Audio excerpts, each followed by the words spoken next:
Pronto, pessoal. Então a gente vai trabalhar aqui agora com a Multilayer Perceptron, certo? Vou tentar fazer de forma bem suave, principalmente a parte de montagem da rede e a parte de treinamento, beleza? E aí a ideia é que vocês vão tentando acompanhar aqui comigo também, ok? Essa parte inicial aqui eu já compartilhei com vocês aí no chat, certo? Para a gente poder ir avançar um pouquinho mais rápido, tem uma coisa que a gente já viu também, já anteriormente. Scribe também, escolhendo os atributos, né? Só relembrando lá os comandos do Python, como é que a gente vai escolher os atributos. Então, a gente vai escolher assim, beleza? Quais são os atributos que a gente vai escolher aqui? A gente vai escolher o salário, né? E a gente vai escolher também, a gente vai escolher o salário e vai escolher também a idade, né? São os dois atributos, né? E se a gente olhar aqui, ó, a tabelinha tem aqui salário, ou a idade e o salário estimado, salário anual. Então, vamos lá, tentar praticar um pouco. Então, o X vai estar, eu vou colocar no X os meus conjuntos de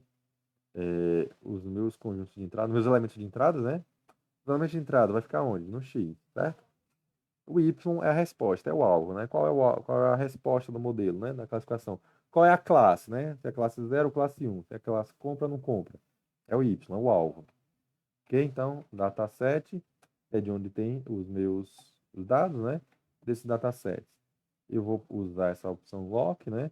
Pegar todas as linhas desse dataset e colocar no X. O X vai ser meu conjunto de dados aí para realizar o nosso treinamento e também nosso teste. Então, o campo lá é a idade, né? E também o outro campo é o salário estimado, né? Deixa eu ver se ele já completa aqui. Sugestão. Estimate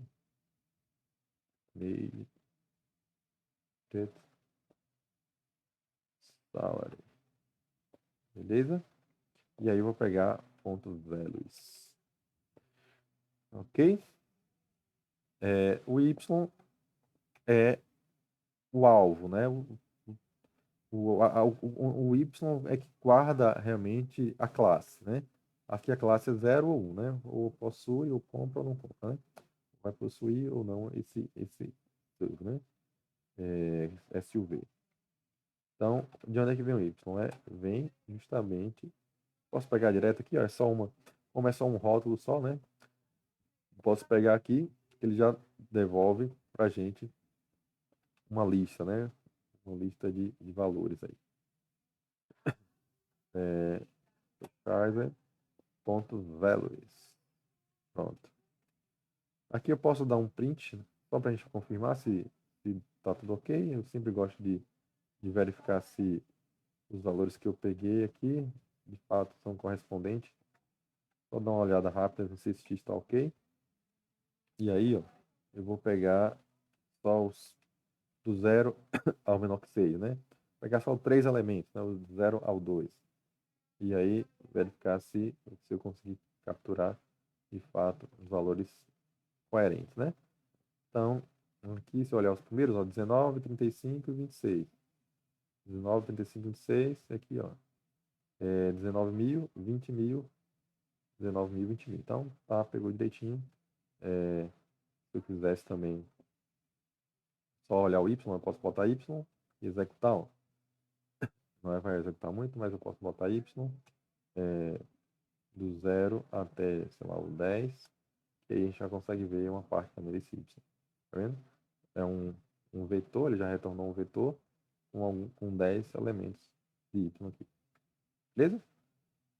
Só para vocês acessarem de forma rápida também os dados aí.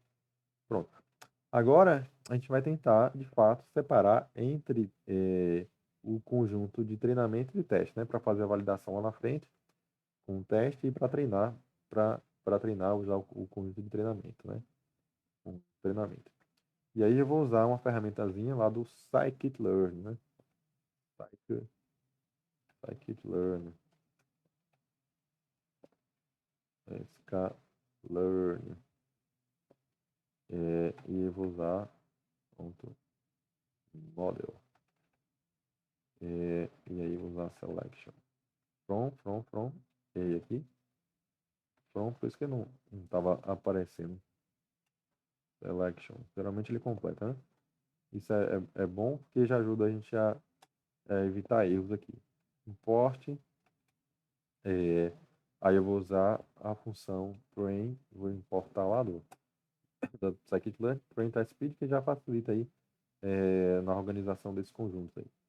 Então, eu vou pegar um xtrain e também um xtest, né? Test, o ytrain, opa, minúsculo, ytrain e também um ytest. Ok?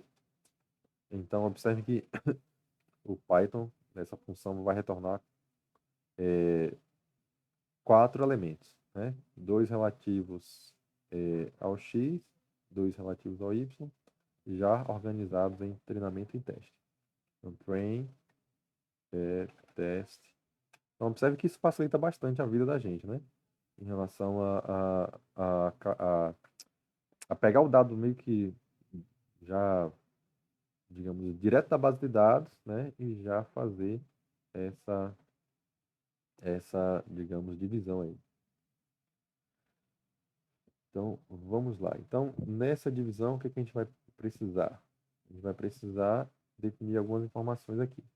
Então, eu vou definir quem é o conjunto total de entrada, né? Quais são os rótulos, né? Todos os rótulos de entrada. Vou definir também o tamanho do conjunto, do meu conjunto de treinamento, né? E aqui a gente vai ter, por exemplo, eu vou dizer que o meu conjunto de teste, nesse caso, né? Vai ser de 25%, né? E aqui eu vou dar também um random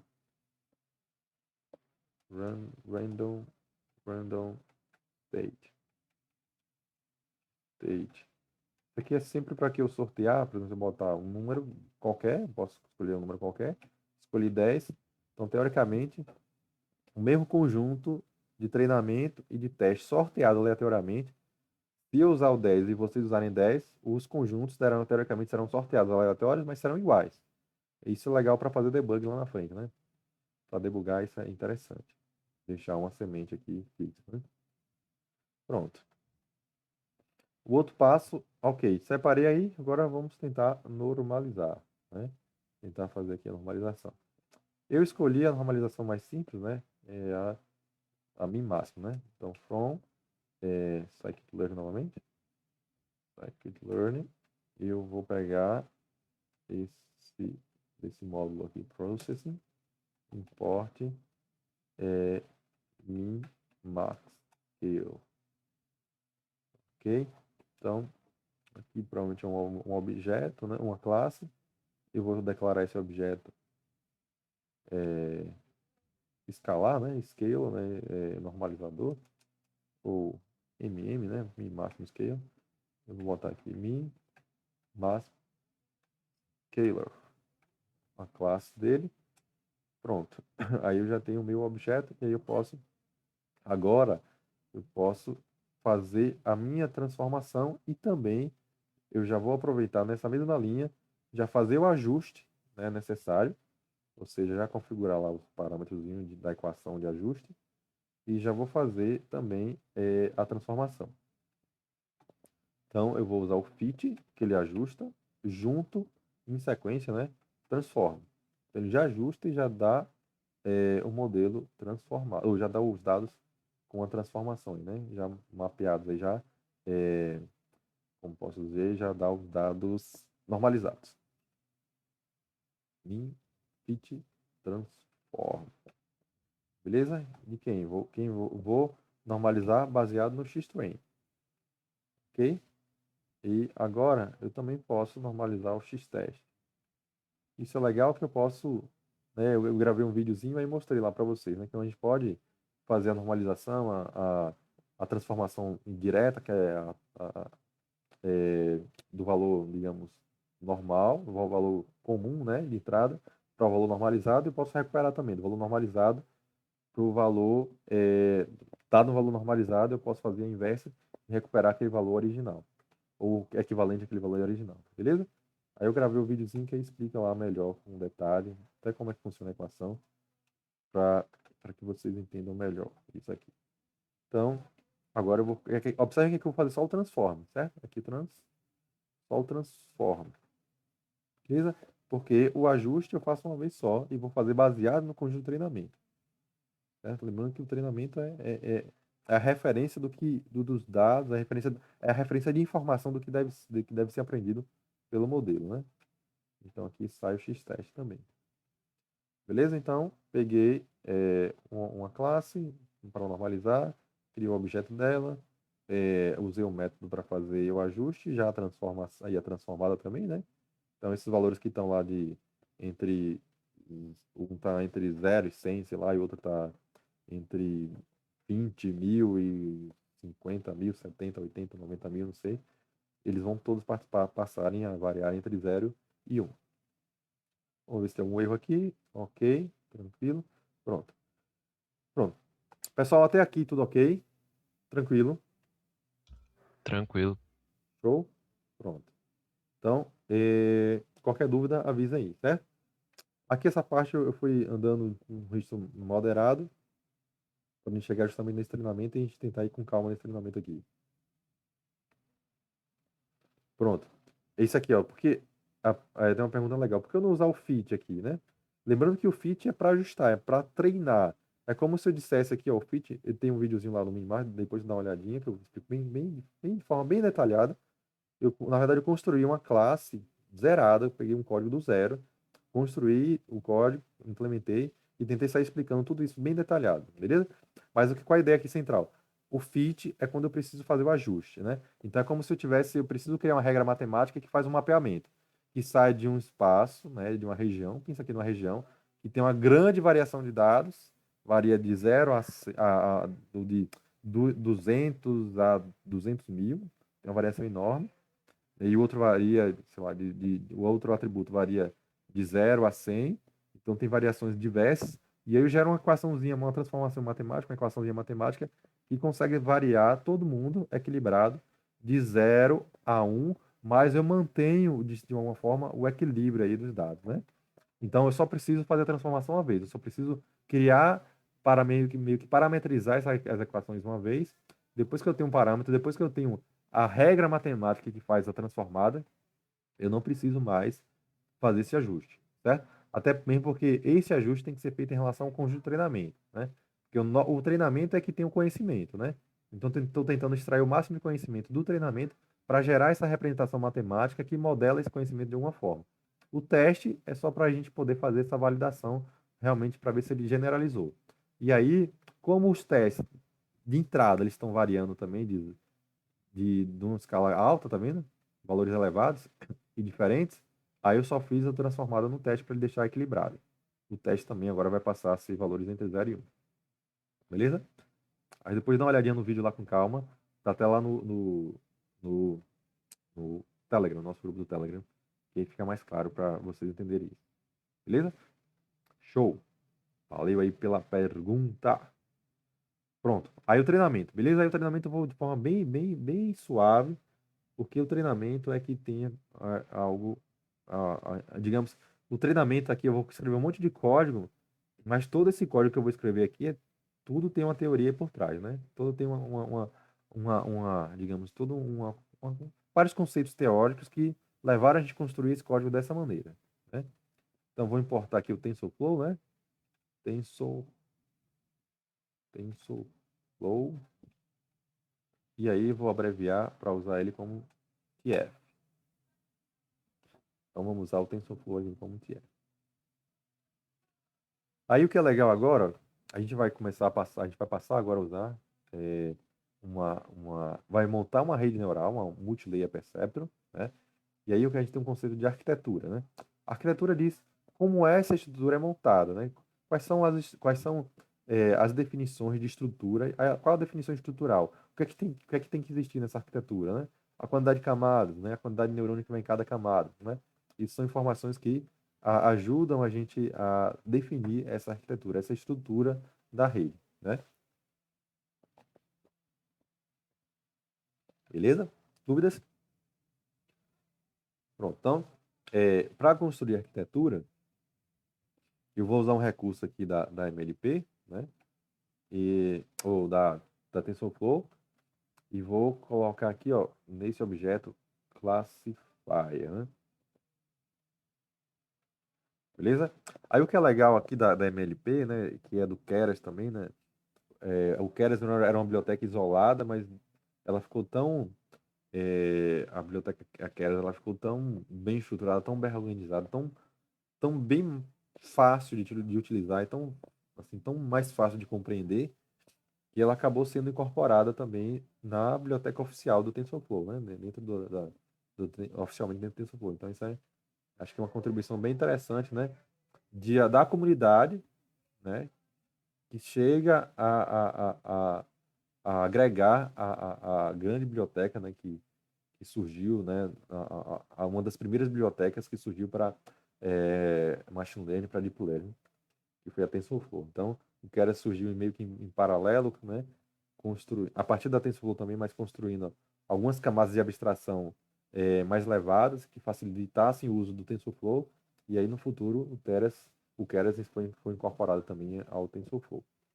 Então, no TensorFlow, eu vou usar o módulo Keras, né? TF, módulo Keras. Do Keras, eu vou pegar esse models e vou usar esse sequential. E aí o legal também é que com essa classe sequential, eu vou adicionando camadas, eu vou construindo a estrutura gradativamente. Isso é bem interessante, né? Então, eu posso construir a minha rede neural de forma bem gradativa, né? Construindo camada por camada e configurando cada camadazinha aí da rede, né? Beleza? Estamos aí agora com o nosso objeto classifier pronto para construir as camadas. Então, eu vou adicionar aqui, ó, a primeira camada. Então, classify, vou adicionar a primeira camada. A camada de entrada, né? Praticamente a camada de entrada, eu vou adicionar aí. E aí, ó, desse camada de entrada, eu vou usar esse objeto, o dense, né? Keras, vou usar esse layers, vou usar, digamos, vamos chamar de, acho que deve ser uma classe também, uma classe dense, né? Mas a estrutura aqui, né? Eu tenho essa estrutura aqui de código, eu vou usar esse dense, né? Aí o que é legal é que com esse dense, eu consigo construir como se fosse não exatamente aquele perceptron que a gente viu lá, mas aquela ideia do perceptron que eu tenho várias entradas e tem um neurônio, né, e tem uma saída. Aqui eu posso ter vários perceptrons nessa camada aqui de entrada. Então, eu vou imaginar ali a primeira camada aí, né, de processamento da informação, eu vou definir aqui, né?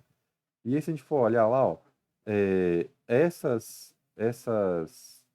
esses neurônios que vão ficar aqui nessa primeira camada, eles têm uma função de ativação, certo? Depois, quando vocês estiverem assistindo os vídeos lá sobre MLP, ó, tentem observar esse conceito, né? Função de ativação, né? Quando a gente fala lá de função de ativação. Ou então, na literatura, quando vocês falarem de função de ativação, é um conceito importante, certo? Mas aqui, no final de tudo, depois de processar a informação, eu vou meio que fazer um tratamento final ali na resposta. Como é que vai ser a resposta? Então, a resposta no modelo vai ser seguindo uma função de ativação, ou a resposta do neurônio vai ser seguindo uma função de ativação. E aqui eu vou usar uma função que ela é bem simples, é o retificador linear rectifier ReLU, né? E ele é uma reta exatamente igual aos valores de entrada para valores maiores que zero, e para valores menor que zero ele zera. Ou seja, ele só deixa passar uma resposta se a resposta for positiva, né? Basicamente, em essência, é o que faz essa função de ativação. Então, tem todo o processamento do neurônio, aí o processamento do neurônio me dá um valor numérico, e esse valor numérico ele vai passar para a próxima camada se esse valor for maior que zero. Então, é bem simples. Então, a escolha, assim, o ReLU ele ficou muito popular nas Deep Learning justamente por ser uma função de ativação que a matemática, né, dela é muito simples, né? A computação, né, o custo computacional dela é muito simples, por outro lado, existem estudos que demonstram que o comportamento de ativação do neurônio também vai nessa linha, né? Ele deixa passar uma informação ou ele bloqueia a informação, né? Então, o comportamento biológico também vai nessa direção.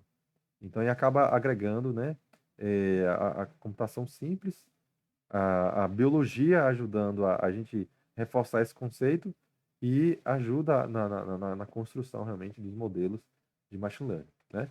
Então, o ReLU é uma função de ativação que é utilizada muito na Deep Learning e é utilizada de forma mais comum nos últimos anos. Antigamente a gente tinha uma sigmoide, depois dei uma olhadinha sobre a sigmoide, que eu vou falar também um pouquinho mais na frente. Outro parâmetro também importante aqui que eu vou definir, ó, é a quantidade de, é, de, digamos, atributos de entrada, né? Qual é a dimensão da entrada, né? Qual a quantidade de valores que tem ali na minha amostra, né? Quem me diz aí, qual é a quantidade de valores que tem na minha amostra, nessa aqui? Quantos atributos eu estou usando aqui? Quem lembra aí? Bota aí no chat. Quantos atributos estou usando aí para trabalhar em cima aqui dessa base de dados? Quais são os atributos? Quem lembra aí dos atributos que eu usei? No caso é a idade e o Isso. salário. Então, ou seja, a dimensão dessa amostra é duas dimensões. Ela tem dois atributos, então tem duas dimensões. Então, eu vou definir aqui, ó, a entrada tem duas dimensões, ou seja, é um vetor duas dimensões, né? De tamanho 2, beleza? Então, esse parâmetro aqui, input dim, representa justamente isso. E a outra coisa também que a gente vai precisar, eu posso definir, ó, quantos neurônios eu quero nessa camada de entrada. Eu quero dois, quero três, quero um. Se eu colocar um, fica quase um perceptron. Estou construindo um perceptron aqui. Se eu acabei a rede aqui, pronto, construí um perceptron. Não é exatamente um perceptron, tem um pouquinho mais de matemática aí, mas é quase um perceptron aí, né? Mas eu quero um multilayer perceptron, eu quero eu botar mais neurônios aqui. E a brincadeira que eu quero que vocês façam depois é, eu quero que vocês depois mudem os parâmetros aí em casa, né? Escolham aí mais parâmetros, né? Colocar outros valores aqui, né? O input não vai dar para mudar, porque o input é preso aos dados, né? Como é que os dados estão. Mas a quantidade de unidades, a quantidade de neurônios dessa camada, você pode definir. Pode colocar mais ou menos.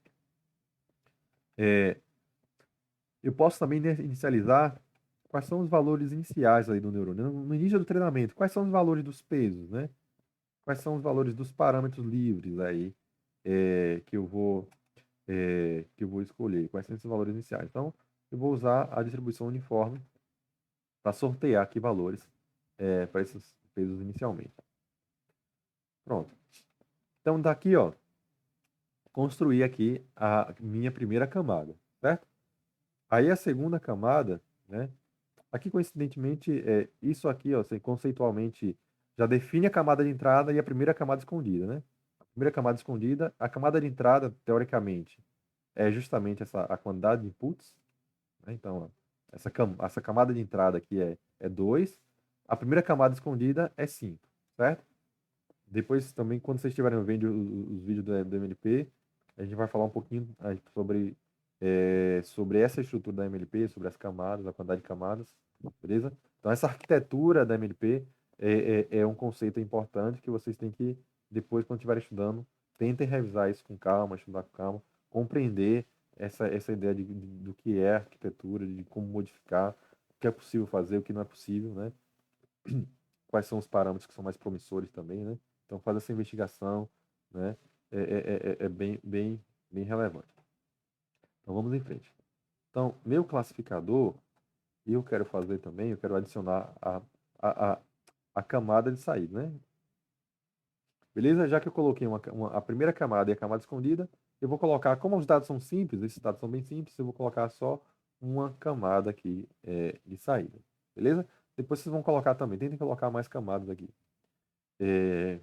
Provavelmente lá no form eu trago um outro exemplo de utilização da MLP, né? Então isso é legal também vocês tentarem ver o vídeo que está lá no form, tentar praticar, olhar esse vídeo aqui também, ver com calma também, ver a diferença de um e outro, né? Como é que esses parâmetros se comportam em um exemplo, em diferentes exemplos. Então vamos lá. Novamente o Keras, né? O TensorFlow, Keras, camadas, outra camada dense, né? O dense é justamente esse conceito de dense aqui é de hiperconectado, né? Muito conectado, né?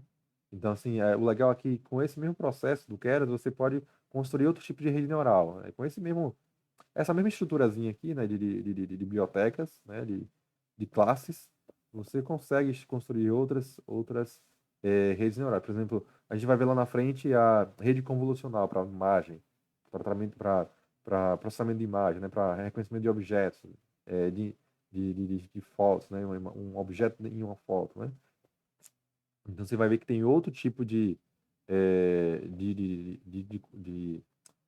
digamos, de código, né, de biblioteca, de outro tipo de biblioteca, não, de classe, outro tipo de classe que você pode usar para compor outro tipo de camada. Ele constrói outro tipo de camada que tem realmente um forte relação lá com as teorias que a gente vê nos nossos vídeos também.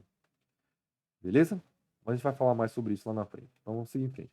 A saída é, a gente geralmente bota uma sigmoide porque é para suavizar a resposta, né? Para que a resposta ela não seja tão grosseira, né? Então, quando a gente bota uma sigmoide, ela tem uma resposta suave, né? Ela segue bem, digamos, ela segue linear, né? Fixa no limite inferior dela. Aí chega uma região que ela começa a subir suave, depois meio que faz uma curva, sobe reto em uma linha quase que diagonal, vai subindo. Quando chega no limite superior dela também, no valor de saturação superior, ela vai gerando uma curva também, chegando na região de saturação e continua fixo lá no final, né, no limite superior. Então ela tem uma reta em cima, uma reta embaixo, e uma mudança suave para chegar de um limiar inferior para um limiar superior. Então isso acaba ajudando também a construir aí digamos, uma resposta suave aí para o modelo, né? Beleza? E aí a resposta é suave, é interessante que seja suave porque acaba ajudando no processo de treinamento, né? Porque assim, cada variaçãozinha aí, cada errozinho, variação desse erro, é interessante para você fazer um ajuste também mais fino, né? Se, por exemplo, ó, se a resposta, por exemplo, como no Perceptron, a resposta fosse 0 ou 1 da saída do neurônio, aí você teria que ajustar entre 0 e 1 o tempo todo, todos os valores, né? Só que digamos que você está evoluindo, o modelo está treinando, digamos que ele está próximo do final do treinamento, ou seja, está próximo de chegar a um valor em que a taxa de acerto está ficando cada vez mais elevada. Só que se você dá respostas bem fixas, o 0, 1, 0, 1 de erro, esses valores altos vai acabar fazendo ajustes maiores também nos pesos. Então você acaba não chegando a um ajuste refinado aí do modelo, né?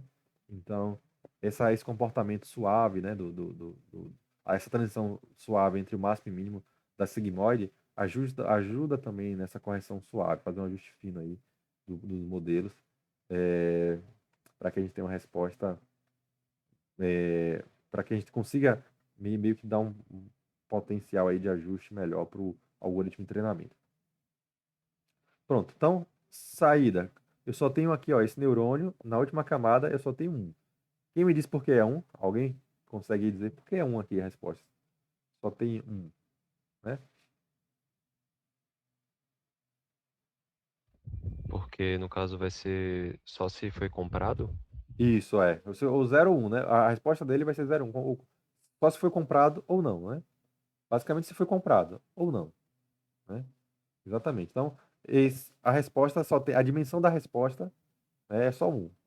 Aqui a quantidade de dimensão. Aqui eu poderia ter outros ajustes também, mas aqui eu vou focar em um. Vou colocar um e a resposta do modelo vai ser 0 ou 1. Ou ele pertence ou não àquela classe, né? Ou ele foi comprado ou não, né?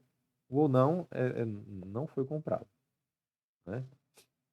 Beleza? Então a gente pode modelar. A gente pode fazer essa modelagem desse problema e desse algoritmo.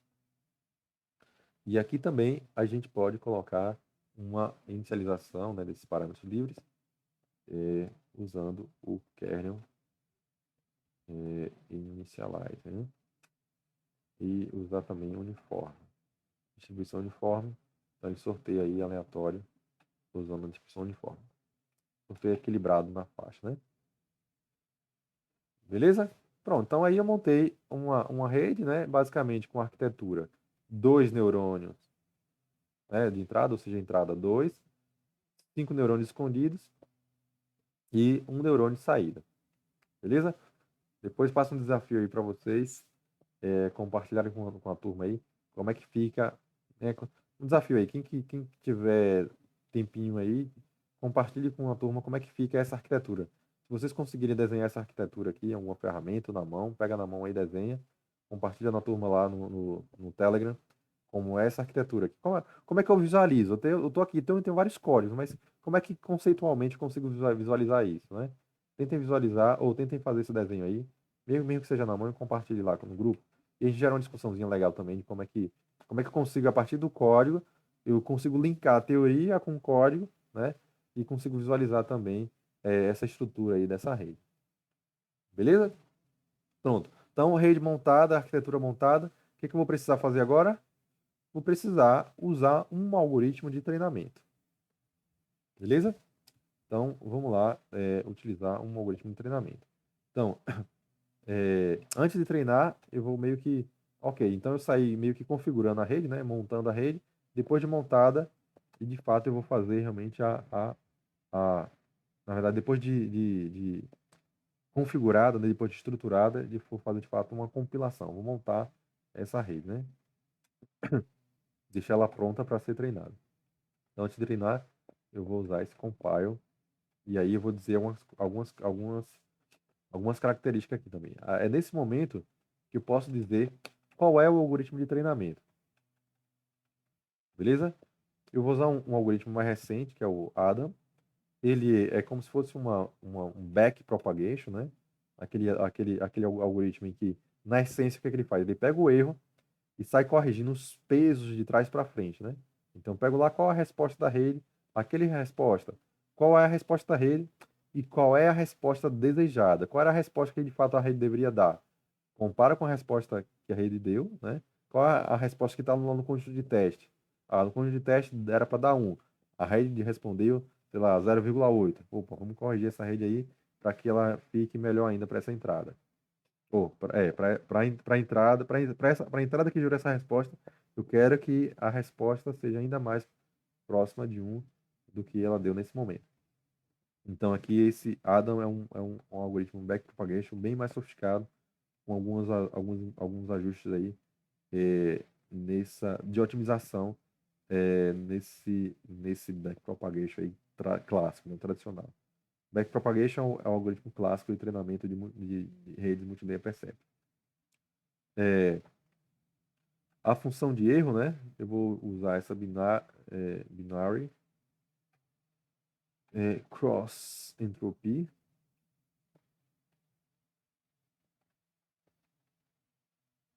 que basicamente a gente tem, né, dois valores, zeros e uns, né? E a gente vai tentar, digamos, fazer uma contabilização aqui desse erro usando. Acho que a ideia aqui é que a gente consiga ter uma densidade, a densidade do erro, né? A densidade de resposta, ela fique em torno de 1.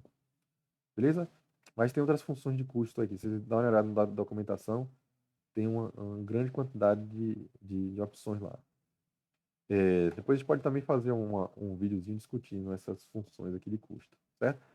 Mas basicamente como é que vai ser calculado o erro, né, a resposta da rede. Como é que eu vou computar o erro aí de saída da rede, beleza? E esse binário cross-entropia geralmente é bastante usado, né?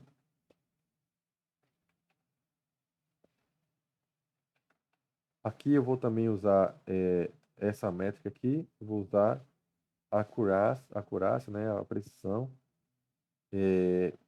por se tratar de uma classificação, e a ideia é saber se o quanto realmente, de fato, o quanto ele está acertando os elementos, né, da classe 1, né? O quanto de fato ele acertou. Quanto ele disse que realmente, né, do total, que era da classe 1, ele disse que era da classe 1, né? Quantos acertos total, né? Ok. Então, vamos lá. Professor, só tá escrito Matrix, é Matrix. Isso. Metric, valeu. Falamos aqui e acabei não prestando atenção, tá vendo? Metrics. Ops. Métricas, né? Ok. Show. Pronto, então, acho que montou, aparentemente não deu nenhum erro. Então, acho que a gente pode tentar agora fazer o treinamento. Beleza? Aí, do treinamento, o que é que a gente tem aqui nesse treinamento? Classifier.fit. O que eu vou fazer? Eu vou dar como entrada o conjunto de treinamento, né? O X, as amostras, né, de treinamento. Aqui o alvo, qual será a resposta desejada? Para cada amostra daquela, eu tenho uma resposta desejada, né? Eu vou colocar um batch size, né?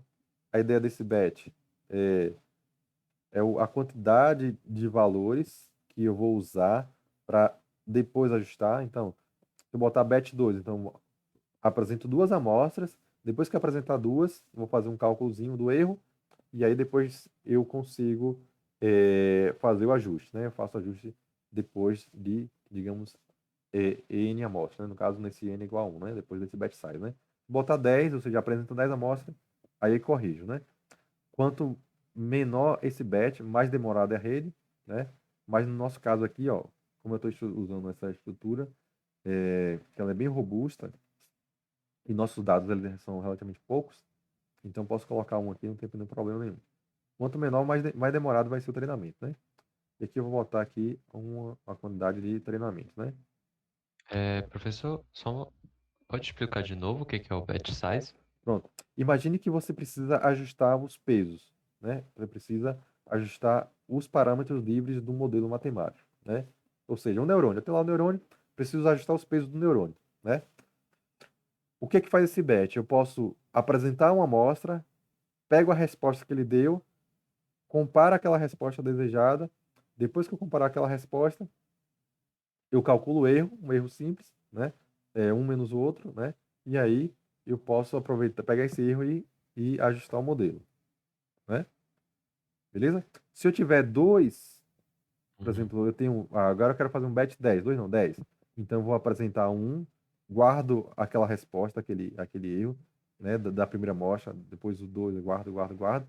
Aí de alguma forma eu vou ter que fazer uma compilação desse erro, usar alguma estratégia de compilar isso, juntar todos esses erros num valor só para poder ajustar os parâmetros do modelo. Então, se eu colocar 10 aqui, depois de 10 vezes que eu mostrar, aí na 10ª vez eu volto corrigindo. Eu uso de fato aquela propagação por trás, né? O back propagation. Entendi. Beleza? Eu botei um só porque a classe é pequena, a base de dados é pequena também. Aí a gente vai fazer esse treinamento aí. Observe que o loss, o erro, tá vendo? Ele Professor, começa em alta, ele tem a tendência a diminuir. E a acurácia também, ó. A acurácia está embaixo e a acurácia tende a aumentar.